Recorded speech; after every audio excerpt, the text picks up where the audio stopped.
Hello and welcome to Tabletop Oddity. My name is Jay, and today FFG have blessed us with an article which I've just realised I've been on the wrong screen whilst I was recording this, but it's Enhanced Infantry, which is a preview of the Imperial Stormtrooper upgrade and the Rebel Trooper upgrade. So we'd already seen that these were coming, but now we've got like full spoiler articles for them, so let's just go through it reasonably quickly. They are indeed coming out at the end of this year and for $20. If though at the end of this video you like the video, press like, and if you're not already subscribed and you're interested in Star Wars, you can press subscribe. I'm going very quickly, I do apologise, I may or may not slow down.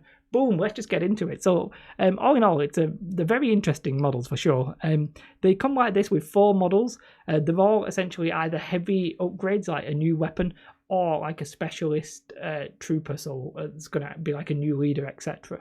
They come with the card, so in theory you could run this as a unit because you can build them as normal troopers, so you could run them as a leader and then just normal troopers if you wanted, but really it's to supplement existing units, but you'll end up with extra models left. I think I worked out, let's say you wanted to run 6 of the new weapons, you could in theory just have 2 core sets.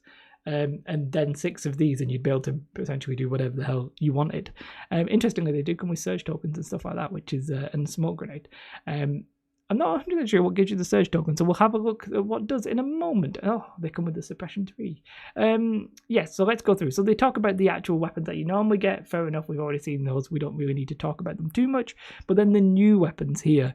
Now this is range 1 to 3, which is important because the DLT is 1 to 4. 2 red dice, always been like the main staple of the Stormtrooper outfit. This is critical 2, so it's gonna you're gonna surge to a crit instead of a hit on 2 of them. Now you do already surge to a hit with the Imperial Stormtroopers, but this is going to let you pump out damage through cover, guardian, and even get hits on 2 vehicles. For me, I really like this on vehicles as well. I think this could be the new staple of the weaponry, just because it is so versatile, as in through cover and onto vehicles. So I really like this unit. Now it is, I think, 3 points more than the DLT, but it is pretty damn strong. Now you do, if you had a full unit like 4 dudes and this heavy guy, you would have 8 white dice, which on average technically would be like 1 hit, 1 crit, and 1 surge. So you would get 2 crits through on average, but you get an aim token and you start pumping those rookie numbers up. So really, I think this is the weapon that really stands out for me, especially. But who knows?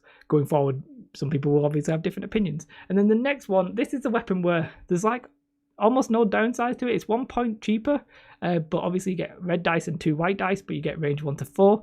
The lack of range is a bit of an issue for maybe like Earth Speeders or something, but I mean, the rest of your units range 1 to 3, so it's not that big of a hindrance.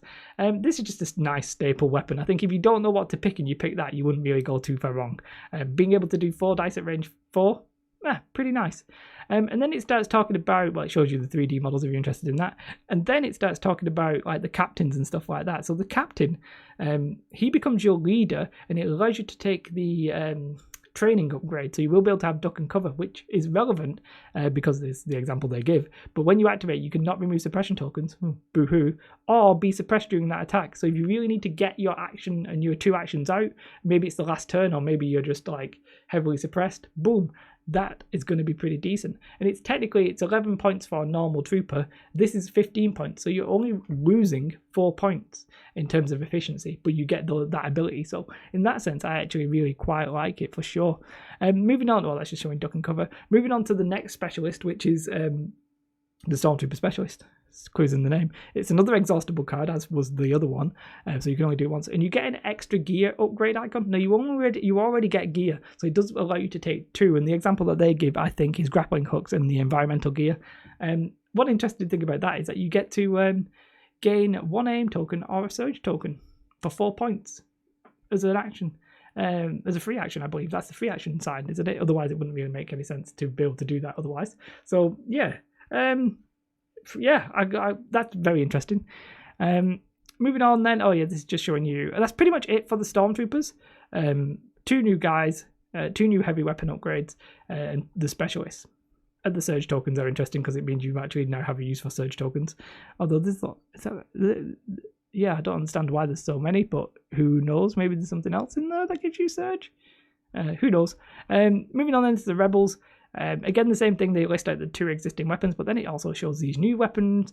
And yes, this one's really interesting because for 3 or 4 points less than the DLT, I can't remember how much the DLT is, 24. Impact 1. 2 red dice, 2 white dice. So you basically lose, it's for a little bit cheaper, you just lose range 1 to 4 and you gain 2 white dice. That's solid. Getting impact in your lists at this stage could be pretty good. We need to see what's going to happen with vehicles in the meta going forward, whether or not you actually need impact or not. I'm starting to think that critical is so much better than impact that you'd almost rather just take that and pay the points for it, because it's more versatile. As I said, you can pump through your damage through the cover if you need to, as well as on vehicles, as well as getting through Guardian. Critical all round is better than impact for sure.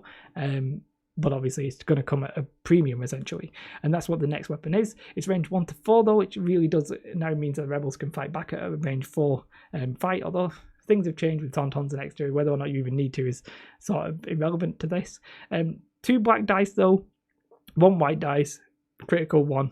We've spoken about critical. Yeah, that's pretty nice. Obviously the rest of your units are going to be shooting at 3, so the range is nice to really temper it, but as I said, the meta sort of changed whether or not the range 4 battles even happening as much. Well, with the DLTs, yeah, probably. But 2 all round pretty decent upgrades. I really like the critical ones. I think the critical ones are perhaps where the future is in terms of upgrades, just because, as I said, it is that it's versatile and lets you do much more. And then it lets you, we've got the captain, which is essentially the same thing as the previous one, 14 points, because they are 1 point less in terms of normal units. So, all right there. And the new offensive push, I think we've pretty much already seen this, which is basically after you perform a move, you gain tactical 1, which is going to get you an aim token. When you move, it is an exhaustible card for 4 points of free aim token. Fine. You might even find a way to recover if you've got the time or the space or some other way of doing it. And then the Rebel Trooper Specialist, very similar to the other one, you gain 1 dodge token or a surge token. So the reason you get a surge token, you obviously...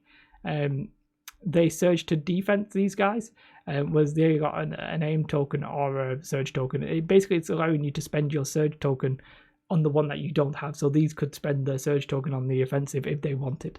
They can still do it on the defensive if you want to take a dodge, but the surge token lets you decide which one you want to use it on. So is an improvement in that sense. And then allows you to take the gear icon. Does say, hey, you could take Recon Intel, and you could take emergent systems if you wanted. Not that I would necessarily would on a trooper unit. I blasted through that because I had a little surprise for you there. That was my 2nd or 3rd time of recording, because the first time I messed up. But there you have it. If you enjoy seeing this preview, do like and subscribe and all that kind of good stuff. I'm not on the screen right now, but it does say that this is coming out in 2019, which aligns with the end of this year, which is probably December, which is what we thought. If I've missed anything, said anything stupid, let me know in the comments. Always possible. Never going to rule that out. If you I don't know, if you thought I was speaking too quickly, let me know and I'll try and tone it down next time. Have a most beautiful day though, and goodbye.